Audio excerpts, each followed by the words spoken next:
Hello guys, welcome to 5th generation hobby shop. And magre-review tayo ngayon ng unit. This is the double bell M92 or the double bell code number 736. And shout out nga pala kay Sir Wilfredo. Kay Sir Wilfredo ng Misamis Oriental, sir. Welcome to 5th generation hobby shop. So bali ito na po yung unit nyo, sir, the double bell M92 or code number 736. So ayan, sir, M92 by double bell. So si double bell meron pong hard case. So bali yung packaging niya ay hard case. So lahat ng pistol ni double bell may hard case talagang kasama.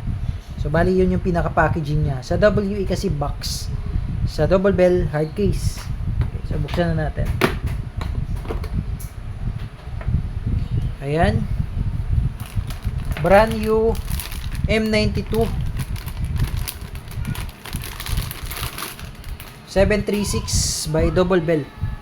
Ayan, may mga langis pa po yan, factory oil po yan, full metal.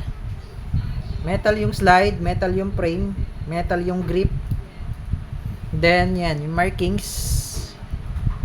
Meron siyang markings na Taurus dito sa slide. Yan, markings. Tapos, meron siyang safety.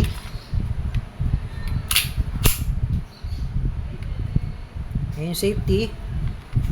Okay, working po ang safety.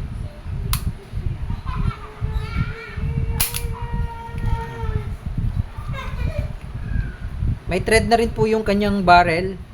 Yan, yung outer barrel may thread. Pwede po kayo maglagay dito ng tracer unit.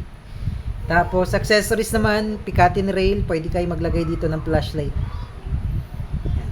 Serrations front, serrations sa rear and front, may serrations. Yung sight niya ay naka-fix, fixed front sight. And fixed rear sight and fixed front sight. Fixed. Ayan. Ayan yung sight. This one is single and double action pistol by double bell. 24 rounder double stock magazine. Gas magazine. Green gas magazine. Tapos may kasama siyang loading nozzle. Loading nozzle extra. Ito po yun. Ayan. Yan po. Ito po yung loading nozzle. Meron siyang kasamang extra. Okay?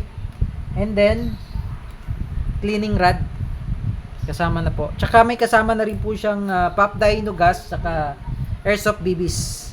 Okay, so kompleto na po siya, complete package. Gagamitin niyo na lang po, okay? Again, shout out po kay Sir Wilfredo ng Misamis Oriental. Okay, ngayon lalagyan natin siya ng gas.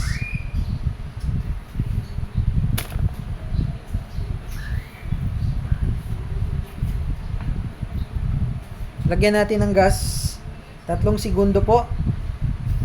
3 to 5. 3 to 5 pala. 3 hanggang 5 segundo.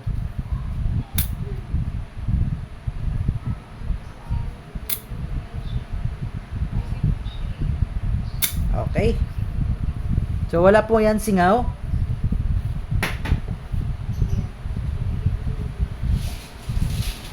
And then lagyan natin siya ng bala. So, sa ngayon po, lagyan lang muna natin siya ng 4 na bala. Titingnan natin kung mag-open chamber. 4 na bala, tapos i-chronograph test natin. Okay. So, ayan po. Yung unit nyo, sir. Tapos sa grip niya, may markings din. Ayan, Taurus. Ayan.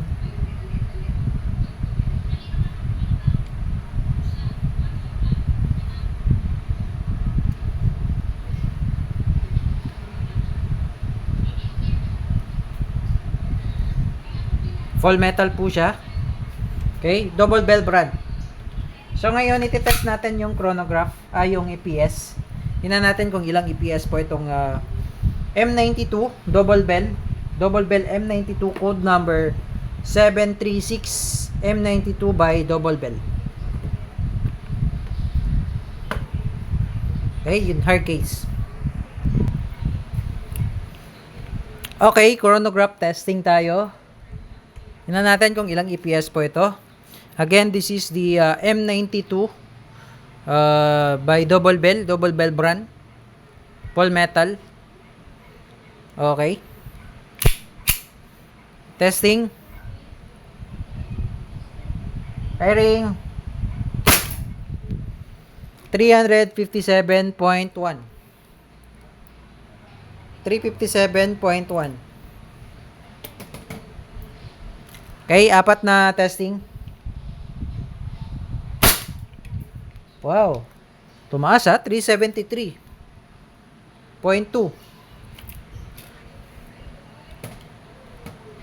373.2.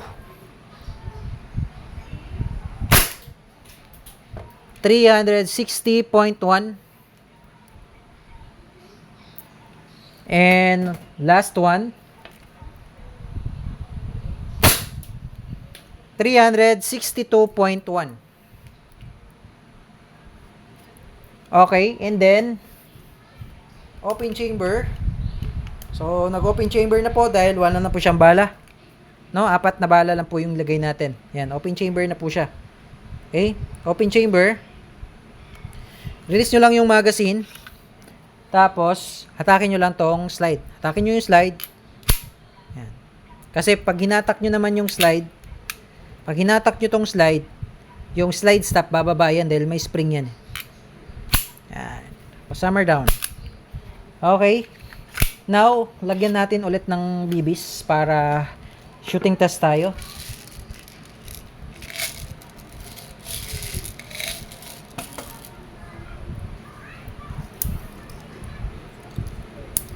So, mas maganda po kung dito kayo maglalagay ng bibis kaysa sa, katulad yan, kaysa sa isasagad nyo dito, tas dito kayo maglalagay ng bibis. Pagka nabitawan nyo yung spring, or yung BB follower, pag nabitawan nyo, eto naman ang mapaperesa, yung maglip. So, po pwedeng masira yung maglip pag laging nabibitawan yung spring, syempre laging pressure. Mas maganda dito lang. Okay? 2, 4, 6, 7 yung laman. Okay, so Sir Wilfredo, shooting test po tayo. Okay, Sir Wilfredo ng Misamis Oriental, sir. This is your M92 by Double Bell. Code number 736. All metal. Testing. Firing. Okay, ubusin lang natin yung bala hanggang sa mag-open chamber.